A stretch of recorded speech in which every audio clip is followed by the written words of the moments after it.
Hello বন্ধুরা, আশা করি সকলে ভালো আছেন। তো আজকে আমরা জানবো কিছু ইম্পোর্টেন্ট ভোকাবুলারি যেগুলো দিয়ে আমরা ইংরেজি শিখতে পারবো খুব সহজেই। তো চলুন দেখে নেওয়া যাক আজকের ভিডিওটি। চকলেট, চকলেটের ইংরেজি হচ্ছে চকলেট। মাখন, মাখনের ইংরেজি হচ্ছে বাটার। মিষ্টি, মিষ্টির ইংরেজি হচ্ছে সুইট। চিনি, চিনি ইংরেজি হচ্ছে সুগার। তেল, তেলের ইংরেজি হচ্ছে ওয়েল। লবণ, লবণের ইংরেজি হচ্ছে সল্ট। স্যুপ, স্যুপের ইংরেজি হচ্ছে স্যুপ।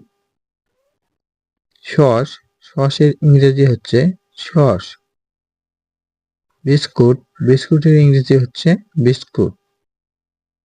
কেক, কেকের ইংরেজি হচ্ছে কেক। ভিডিও শেষে অবশ্যই চ্যানেলটি সাবস্ক্রাইব করে পাশে থাকবেন।